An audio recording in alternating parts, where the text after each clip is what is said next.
Watermelon apple സ്മൂത്തിയാണ് ഉണ്ടാക്കാൻ പോകുന്നത്. വാട്ടർമെലൻ്റെ കുരുവെല്ലാം കളഞ്ഞ് ഒരു മീഡിയം സൈസ് വലുപ്പത്തിൽ കട്ട് ചെയ്തിട്ടുണ്ട്.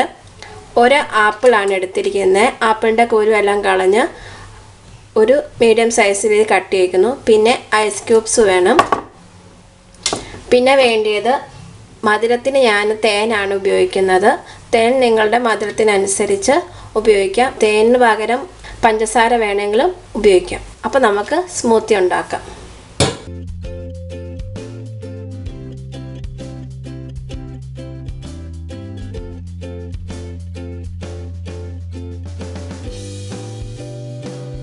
രണ്ട് സ്പൂൺ തേനും ഇട്ടു. ഇനി നമുക്കിത് അരയ്ക്കാം. നമ്മുടെ വാട്ടർമെലൺ ആപ്പിൾ സ്മൂത്തി ഇവിടെ റെഡി ആയിട്ടുണ്ട്. ഞാൻ ഇതിലോട്ട് ഒഴിക്കുവാണ്.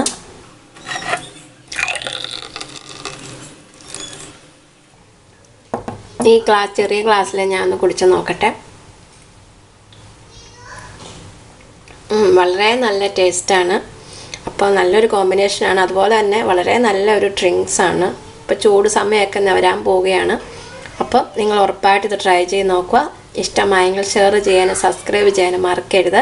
അടുത്ത റെസിപ്പിയായി വരുന്നത് വരെ എല്ലാവർക്കും നന്ദി, നമസ്കാരം. Thank you.